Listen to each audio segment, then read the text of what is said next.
मनोपवगमा धम्मा मनोसेठा मनोमया मनसा चे पदुत्थेन भासति वा करोति वा ततो नंग दुख मनवेति चक्कं वा बहतो पदं। सीलों के अंतर्गत आ जाता है।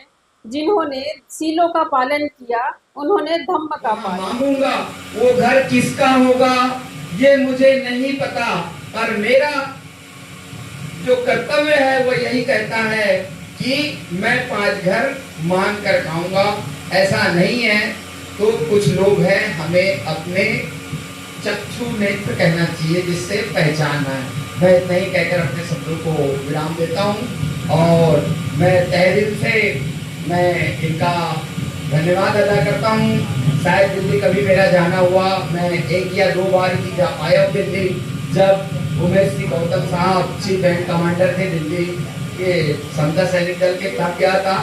और एक बार मैं दिल्ली जब रामनाथ जी कहते डॉक्टर उदित राज में धर्मांतर किए थे, वे भी देश के कोने कोने में घूमे थे, लेकिन वे शायद आज वो राजनीति में फंस चुके हैं, वो एक अलग मैटर हो सकता है।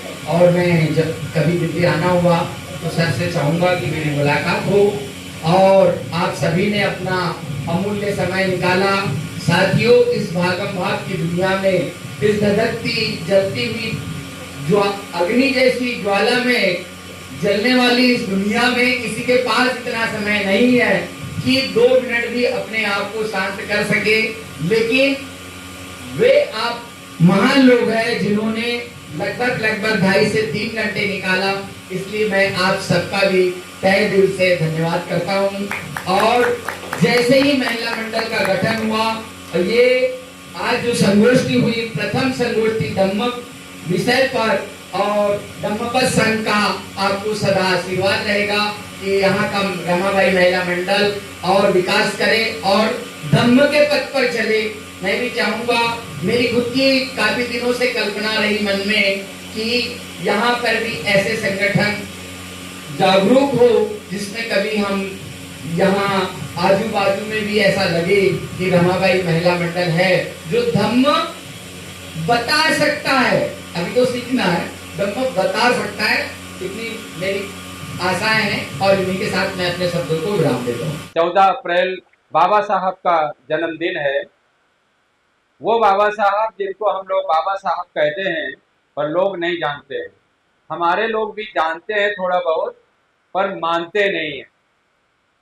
बाबा साहब क्या हैं, उनके मैं सम्मान में 1-2 लाइनें रखता हूँ। भारत के रचयिता, इंडिया के रचयिता, भारत के भाग्य विधाता, नारियों के मुक्तिदाता, गांधी के जीवन दाता, अंधों को आंख, बहरों को कान, गूंगों को आवाज देने वाले, समता, समानता, बंधुत्व के दुनिया के सबसे बड़े इंजीनियर परम पूज्य बाबा साहब। आज ये दुनिया लाखों करोड़ों वर्ष पहले बनी थी, पर हम सबको पता है कि जब तक देश आजाद नहीं हुआ था, हमारा देश 1000 साल तक गुलाम था। क्यों गुलाम था? क्योंकि एक जात के लोगों को लड़ाई करने का आदेश था, बाकी लोग नहीं लड़ सकते थे, इसलिए हमारा देश गुलाम था। जब हमारा देश आजाद हुआ, गुलामी में हमारे देश में कुछ भी नहीं था। इतनी दिक्कतें थी कि परम पूज्य बाबा साहब जो इतने बड़े बैरिस्टर थे, 9 भाषाओं का जिन्हें ज्ञान था, 32 डिग्रियां थी, उनके बच्चे बीमार होते गए और वो मरते गए। उनकी पत्नी बीमार हुई और वो मर गई। अगर हमारे देश में व्यवस्था होती डॉक्टरों की तो ऐसा नहीं होता। इसका ये मतलब उस समय कोई व्यवस्था नहीं थी। पर बाबा साहब को जब ये मौका मिला, तब बाबा साहब ने संविधान बना करके हम सबको नियम कानून दिए। उस नियम कानून में कितना कुछ लिखा है बाबा साहब ने, वो आप समझ सकते हैं। बाजार में अगर एक आदमी खड़ा होकर काम करता है तो अधिक से अधिक 500 रुपए दिहाड़ी मजदूरी मिलती है, पर बाबा साहब ने जो कानून बनाया है उसमें चपरासी को भी 60,000 70,000 सैलरी मिलती है। तब उसका घर अच्छा चलता है और जमीन खरीदता है, मकान बनाता है और अपने बच्चों को पढ़ाता है। यहाँ तक बात संविधान की थी, पर बाबा साहब ने संविधान बना करके हमारे देश के लोगों को सबको सब कुछ दिया, पर लोग नहीं मानते हैं। इसके बाद बाबा साहब ने, आपने ध्यान दिया होगा, 1935 में बाबा साहब ने ऐलान किया था कि हम हिंदू धर्म में पैदा हुए हैं पर मरेंगे नहीं। तब बाबा साहब को 7 करोड़ रुपए की राशि दी जा रही थी। कई धर्म के लोगों ने बाबा साहब को आमंत्रित किया था, पर बाबा साहब ने किसी का धर्म नहीं अपनाया। वो विद्वान जिन्होंने लगभग 2 लाख किताबें पढ़ी थी और इस दुनिया में लगभग 30,000 दिन लगभग वो इस दुनिया में रहे थे। 30,000 दिन में आप समझ सकते हैं कि 5-7 साल तक तो बच्चा कुछ पढ़ नहीं सकता है उस समय। यानी 20,000 दिन में ही बाबा साहब ने 2 लाख किताबें पढ़ी। सारी किताबों का अध्ययन करके उनका निचोड़ निकाला। 21 साल तक बाबा साहब धर्मों का अध्ययन करते रहे और हिंदू धर्म में सुधार के लिए कोशिश करते रहे, पर ना तो 21 सालों में हिंदू धर्म में कोई सुधार हुआ। बाबा साहब ने जितने भी धर्मों का अध्ययन किया उनमें कुछ न कुछ कमी पाई। तब जाकर के बाबा साहब ने बौद्ध धर्म अपनाया था। 14 अक्टूबर 1956 को कई लाख लोगों को लेकर 3 दिन तक लगातार बौद्ध धर्म बाबा साहब प्रचार करते रहे, अपनाते रहे और लोगों को देते रहे। अब इससे यह समझ में आता है कि जो हमारा इतना बड़ा महामानव, जिसने इतनी पढ़ाई की, जिसकी इतनी जानकारी थी, उस आदमी ने, उस महामानव ने बौद्ध धर्म क्यों अपनाया? ये हम लोगों को विचार करने की जरूरत है। क्योंकि अगर हमारे महापुरुष हैं, हमारे पिताजी हैं, अगर वो हमें कुछ बताते हैं हमारी भलाई के लिए और अगर हम उनकी बात नहीं मानते हैं तो ये गलत बात है। फिर हम उनके लायक बच्चे कहलाने के अधिकारी नहीं हैं। अगर हम लायक बच्चे बनना चाहते हैं बाबा साहब के, तो हमें बाबा साहब की वो बात माननी चाहिए जो बाबा साहब ने 14 अक्टूबर 1956 में सबसे कहा था। बौद्ध धर्म क्या है ये सब लोगों को जानना चाहिए। जैसे अभी बहन जी ने बुद्ध वंदना और त्रिशरण कुछ चीजें कही हैं, उसी कड़ी में मैं कुछ चीजों को जोड़ता हूँ। बौद्ध धर्म क्या है? बौद्ध धर्म अगर देखा जाए तो हमारे जीवन जीने की सबसे अच्छी कला बौद्ध धर्म है। धर्म और धर्म में क्या अंतर है? वैसे बाजार चलते बात की जाए किसी से तो कहता है कोई अंतर नहीं है, पर इसमें इतना अंतर है जैसे सूरज और चांद। चांद का अपना कुछ नहीं होता है, सूरज का अपना महत्व है। बौद्ध धर्म के हिसाब से सूरज है धम्म और चांद है हमारा हिंदू धर्म जिसको हम लोग कहते हैं। उसमें किसी भी प्रकार से किसी भी जाति की जो एससी, एसटी, ओबीसी, माइनॉरिटी के लोग हैं, इनमें हिंदू धर्म में किसी को भी किसी भी प्रकार का 1% भलाई नहीं है। 1%। उसमें केवल मात्र मनवादी लोगों की भलाई है जिन्होंने वो सिस्टम बनाया है, और वो सिस्टम उन्होंने बनाया है अपनी भलाई के लिए। उन्होंने अपनी एक दुकान लगाई है, अपना एक सिस्टम बनाया है जिसके द्वारा वो लाभ कमाते हैं। उससे आपको कोई लाभ नहीं मिलता है। हम भी, हमारी उम्र लगभग 60 वर्ष होने जा रही है। हिंदू धर्म में रह करके हमने जगह जगह तीर्थों में जाने कहाँ कहाँ खोज की, घूमते रहे, दौड़ते रहे, कोशिश करते रहे, पर कहीं से भी जिस भगवान को ढूंढने के लिए हम निकलते थे अपना घर छोड़ के, वो कभी मिला नहीं। जहां भी गए हम, बद्रीनाथ, केदारनाथ, अमरनाथ, सब जगह से हम घूम के आए, पर आए हम खाली हाथ ही। गए थे दर्शन के लिए कि उनके दर्शन मिलेंगे, पर कहीं कोई दर्शन मिला नहीं। तो जब हम वहां से लौटे तब रास्ते में कहीं एक बार हम एक वीडियो देख रहे थे। ये जो बैनर लगा हुआ है धम्म पथ संघ के द्वारा एक कहीं कार्यक्रम हुआ था, उसका वीडियो व्हाट्सएप पे चल रहा था। तो जब हमने वो वीडियो सुना, उस वीडियो के सुनने के बाद हमारी आंखें खुली और मैंने फोन किया। फोन करने के बाद धम्मपथ संचालक और पूरी व्यवस्था को समझा, उनसे बात किया, और बात करके जब हम इनके साथ जुड़े तो जो चीजें इन्होंने बताई, एक एक बात भगवान बुद्ध की हमारे लिए इतनी जरूरी है, इतनी जरूरी है, इतनी जरूरी है कि जैसे हमारा जीवन, हमारे जीवन में श्वासें इतनी जरूरी है, पर हम उनको नहीं जानते हैं, इसलिए हम ये बात समझ नहीं सकते हैं। तो उसका मैं दो एक और छंद बताता हूँ, पढ़ करके गाथाएं हैं भगवान बुद्ध की, जिनको हम लोग हिंदू धर्म में दोहा चौपाई कहते हैं। वो भगवान बुद्ध की व्यवस्था में उनको गाथा कहते हैं। मनोपवगमा धम्मा मनोसेठा मनोमया मनसा चे पदुत्थेन भासति वा करोति वा ततो नंग दुख मनवेति चक्कं वा वहतो पदं। हमारा मन ही सभी प्रवृत्तियों का अगुआ है, मन ही सभी का प्रधान है। मन से किए गए गलत कार्य, गलत वचनों से जो निकलता है उसका हमारे जीवन में जो दुख है वो इस तरीके से पीछा करता है जैसे चक्का पहिया बैलगाड़ी के पैरों का। आगे बैलगाड़ी चलती है, पीछे से जो पहिया चलता है उसको बिल्कुल साथ साथ चलते हैं, पीछे चलते हैं। ऐसे ही अगर हमसे कोई कटु वचन निकलता है, गलती होती है, तो इस तरीके से हमें दुख बराबर जब तक हम प्रायश्चित पूरा नहीं कर लेते हैं तब तक वो दुख हमको घेर के रखता है। ऐसे ही दूसरा वह है मनोपवगमा धम्मा मनोसेठा मनोमया मनसा चे पसन्नेन भासति वा करोति वा ततो नंग दुख चक्कं वा वहतो ततो नंग चक्कं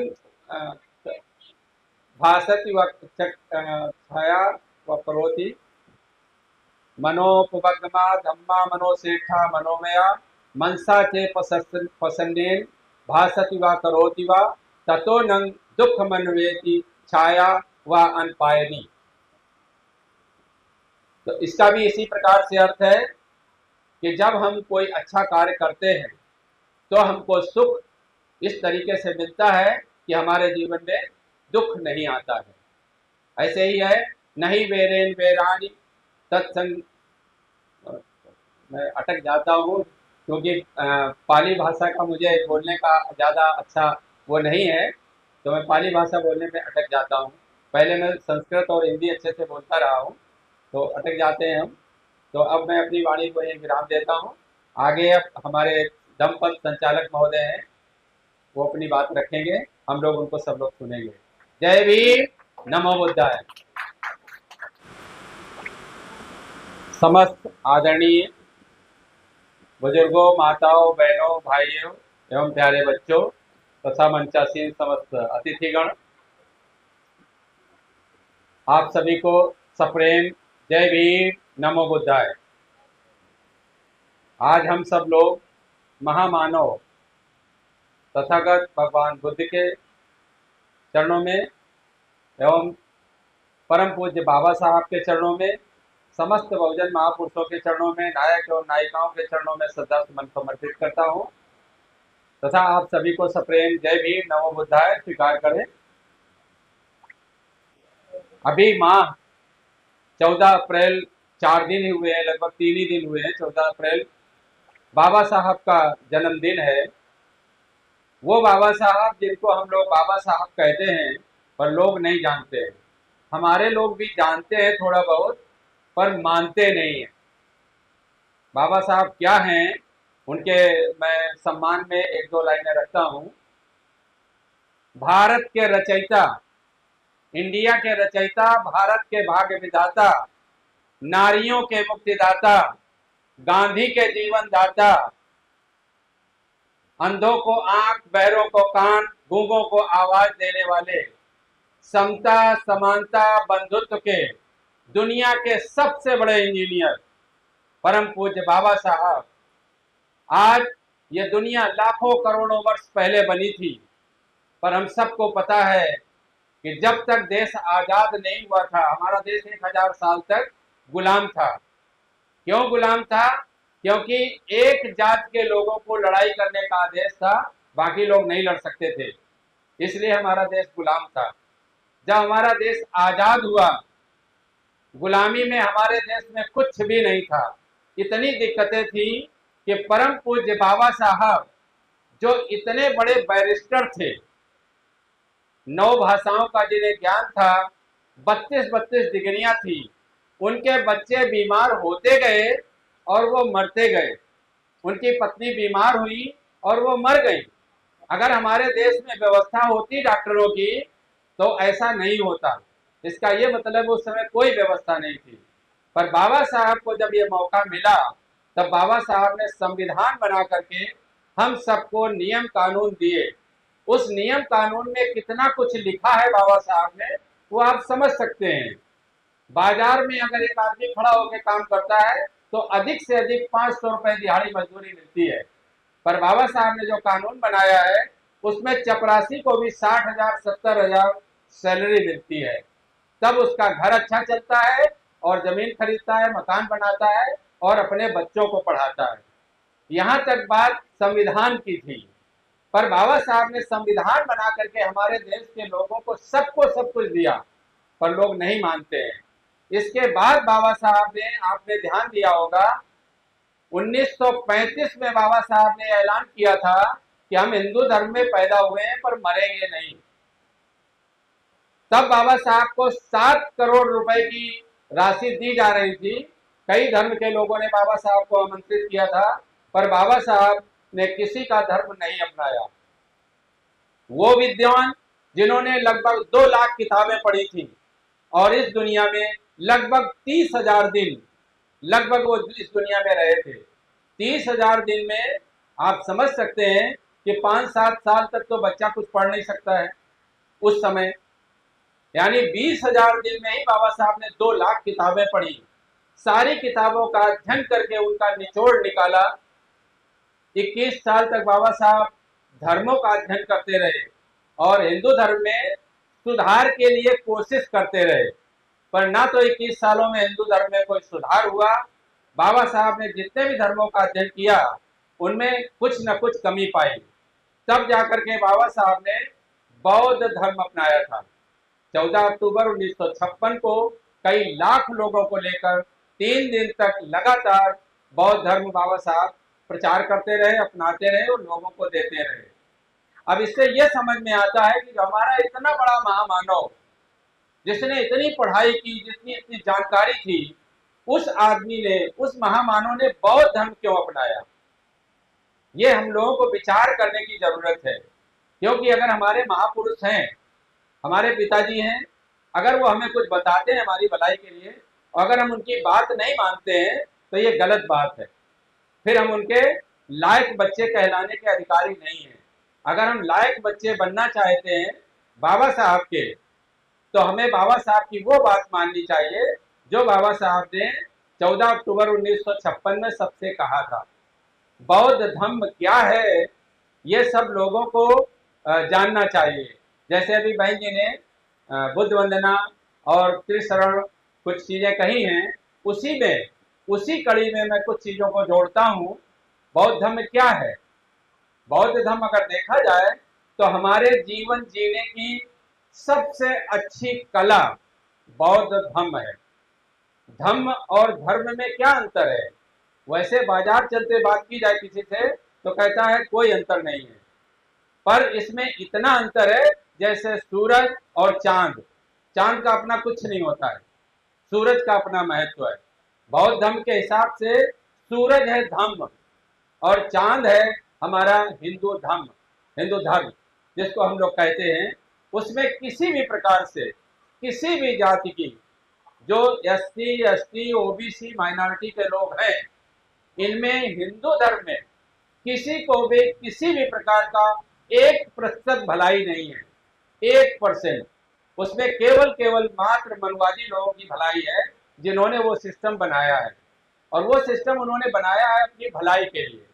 उन्होंने अपनी एक दुकान लगाई है, अपना एक सिस्टम बनाया है जिसके द्वारा वो लाभ कमाते हैं, उसे आपको कोई लाभ नहीं मिलता है। हम भी, हमारी उम्र लगभग 60 वर्ष होने जा रही है, हिंदू धर्म में रह करके हमने जगह जगह तीर्थों में जाने कहाँ कहाँ खोज की, घूमते रहे, दौड़ते रहे, कोशिश करते रहे, पर कहीं से भी जिस भगवान को ढूंढने के लिए हम निकलते थे अपना घर छोड़ के, वो कभी मिला नहीं। जहां भी गए हम, बद्रीनाथ, केदारनाथ, अमरनाथ, सब जगह से हम घूम के आए, पर आए हम खाली हाथ ही। गए थे दर्शन के लिए कि उनके दर्शन मिलेंगे, पर कहीं कोई दर्शन मिला नहीं। तो जब हम वहां से लौटे तब रास्ते में कहीं एक बार हम एक वीडियो देख रहे थे, ये जो बैनर लगा हुआ है धम्म पथ संघ के द्वारा एक कहीं कार्यक्रम हुआ था, उसका वीडियो व्हाट्सएप पे चल रहा था।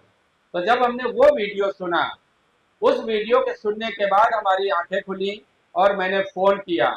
फ़ोन करने के बाद धम्म पथ संचालक और पूरी व्यवस्था को समझा, उनसे बात किया, और बात करके जब हम इनके साथ जुड़े तो जो चीजें इन्होंने बताई, एक एक बात भगवान बुद्ध की हमारे लिए इतनी जरूरी है, इतनी जरूरी है, इतनी जरूरी है कि जैसे हमारा जीवन, हमारे जीवन में श्वासें इतनी जरूरी है, पर हम उनको नहीं जानते हैं, इसलिए हम ये बात समझ नहीं सकते हैं। तो उसका मैं दो एक और छल बताता हूँ, पढ़ करके गाथाएं हैं भगवान बुद्ध की, जिनको हम लोग हिंदू धर्म में दोहा चौपाई कहते हैं, वो भगवान बुद्ध की व्यवस्था में उनको गाथा कहते हैं। मनोपवगमा धम्मा मनोसेठा मनोमया मनसा चे पदुत्थेन भासति वा करोति वा ततो नंग दुख मनवेति चक्कं वा बहतो पदं। इसका अर्थ है मनोपवगमा धम्मा मनोसेठा मनोमया, हमारा मन ही सभी प्रवृत्तियों का अगुआ है, मन ही सभी का प्रधान है। मन से किए गए गलत कार्य, गलत वचनों से जो निकलता है, उसका हमारे जीवन में जो दुख है वो इस तरीके से पीछा करता है जैसे चक्का पहिया बैलगाड़ी के पैरों का। आगे बैलगाड़ी चलती है, पीछे से जो पहिया चलता है उसको बिल्कुल साथ साथ चलते हैं, पीछे चलते हैं। ऐसे ही अगर हमसे कोई कटु वचन निकलता है, गलती होती है, तो इस तरीके से हमें दुख बराबर, जब तक हम प्रायश्चित पूरा नहीं कर लेते हैं तब तक वो दुख हमको घेर के रखता है। ऐसे ही दूसरा वह है मनोपवगमा धम्मा मनोसेठा मनोमया मनसा चे पसन्नेन भासति वा करोति वा ततो नंग दुख चक्कं वा वहतो ततो नंग चक्कं भासति व छाया व करोति।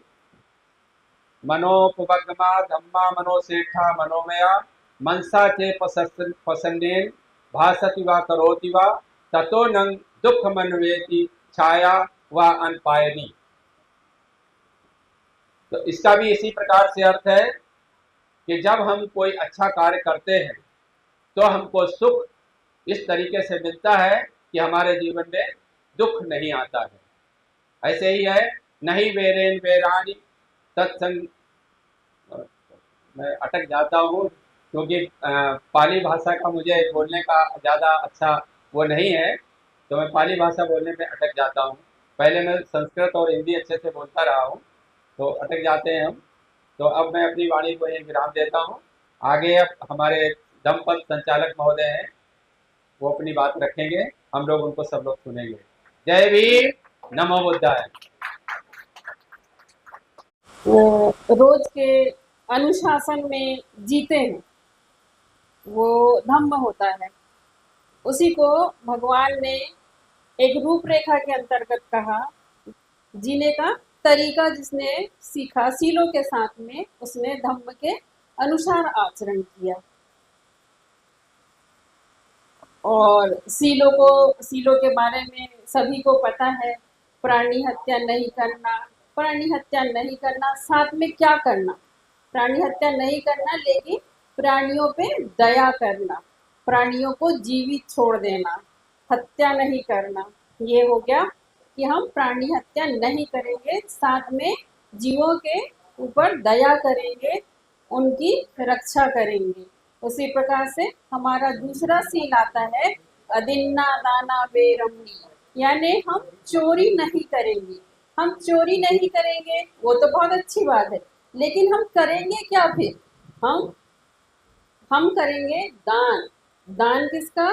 पैसों का ही नहीं, आप श्रम का दान कर सकते हैं, अन्न का दान कर सकते हैं, किसी के जीवन का दान कर सकते हैं आप, वो भी दान होता है, आप उसको भी कर सकते हैं। अदिन्ना दाना, चोरी नहीं करना लेकिन साथ में दान करना, भिक्षुओं को दान देना, और जो असक्षम लोग होते हैं उनको दान करना, गरीबों को दान करना, बच्चों के लिए करना, अनाथ आश्रम में करना, वृद्धाश्रम में करना, ये सभी दान करना चाहिए। और उसी में अपना आता है तीसरा सील, व्यभिचार। कामेषु व्यभिचार नहीं करना, व्यभिचार नहीं करना, और दूसरों को भी बताना कि भाई ये काम गलत, अपने पति के प्रति या अपने पत्नी के प्रति ईमानदारी रखना, ये हो गया हमारा तीसरा सील। वैसे ही हमारा चौथा सील होता है मूसावादा बेरमनी। मूसावादा झूठ नहीं बोलना, झूठ नहीं बोलना। साथ में उसके दूसरे पक्ष में देखेंगे तो सत्य बोलना। सत्य बोलना, सत्य तो बहुत से लोग बोलते हैं, लेकिन उन सत्यों में भी कभी कभी क्या होता है कि हम किसी ने हमको कोई बात कहा तो हम उसको बढ़ा चढ़ा के बोल देते हैं, या उसने जिस तरीके से कहा उसको हम थोड़ा हट के अपने शब्दों में बोल देते हैं। पर कभी कभी वो भी जो सत्य होता है वो दूसरों के लिए चुभने लायक हो जाता है या गलत हो जाता है। तो वैसा ना करते हुए जैसा है, जैसा हमने सुने या हमको समझ में नहीं आया तो उसको छोड़ दें, मौन रह जाएं। लेकिन किसी को एक का दो लगा के या उसमें एक्स्ट्रा शब्द जोड़ के बताना भी झूठ में आ जाता है। इसलिए हम मूसावाद नहीं करेंगे। वो भी आता है, सिर्फ झूठ बोलना ही नहीं, उसके साथ बढ़ा चढ़ा के बोलना भी मूसावाद में आ जाता है। और फिर आता है सूरा मेरे मज्ज प्रमाण। पांचवा सील आता है अपना। पांचवा सील कहता है कि हम शराब, किसी भी प्रकार का नशीली चीजें नहीं करेंगे। उसमें ऐसा नहीं कि सिर्फ शराब ही आती है, उसमें आपका गुटखा, तम्बाकू, नस, जो भी चीजें हैं जिससे कि हमको बहुत अच्छा लगता है। कुछ लोग कहते हैं कि नहीं मैं गुटखा खाता हूँ तो मेरे को अच्छा लगता है, या गुटखा खाती तो मेरे को अच्छा लगता है, या कुछ लोगों को तम्बाकू खाने की लत होती है, कुछ लोगों को ऐसे बहुत से नशीले चीजों करने की आदत होती है। वो सभी चीजें सूरा मेरे मज्ज प्रमाद में आ जाता है। वो नहीं करना, प्रमाद नहीं करना, किसी भी चीज में आलस्य नहीं करना। हमने जैसे मोबाइल चला रहे हैं, मोबाइल ही चलाते हैं, उसी में हम बिजी हो गए हैं, या फिर हम टीवी देख रहे हैं उसी में बिजी हो गए हैं, या हम कोई भी ऐसा चीज जिसमें कि अपना शरीर का या अपने घर का महत्व न देके हम दूसरी चीजों पे रत हो जाते हैं। आलस्य ये नहीं कि आप दिन भर पड़े सोए हुए हैं, वही आलस्य नहीं है। आप दूसरी चीजों में भी अगर लगे हुए हैं तो वो भी आपका आलस्य ही है, क्योंकि आप विशेष काम को छोड़ के दूसरी चीजों पे विशेष ध्यान दे रहे हैं, वो भी आपका आलस्य है। ये हो गया अपने पांचों सील। यही अगर हम पांचों सीलों का पालन बहुत अच्छे से करते तो हम धम्म का पालन करते हैं। पर धम्म का पालन कैसे करेंगे? अगर भगवान ने बताया है 5 सील, और अगर हम भगवान को ही नहीं मानेंगे कि बुद्धम शरणं गच्छामि, अगर हम बुद्ध को ही नहीं मानेंगे तो हम सीलों का पालन कैसे कर सकेंगे? क्योंकि जिसने हमको ये शिक्षा दी है, सबसे पहले उसको महत्व देना और उसको पूजना। यानी कि पूजना मतलब क्या? बुद्ध मतलब ज्ञान, ज्ञान के साथ में उन चीजों का पालन करना, वो आपके लिए बुद्धं शरणं गच्छामि होगा। धम्मं शरणं गच्छामि आप तो समझ गए कि सीलों के माध्यम से आप धर्म का आचरण करेंगे, यही आपका धम्म है। संघं शरणं गच्छामि, जैसे अभी हम लोग सभी लोग बैठे हैं, ये भी हमारा उपासक उपासिका संघ है। सबको मिल करके संघ के साथ में रहना, और साथ में भिक्षु संघ का भी सम्मान करना, और संघं शरणं गच्छामि। इतना कह के मैं अपना स्थान ग्रहण करती हूँ। जय भीम, जय बुद्ध।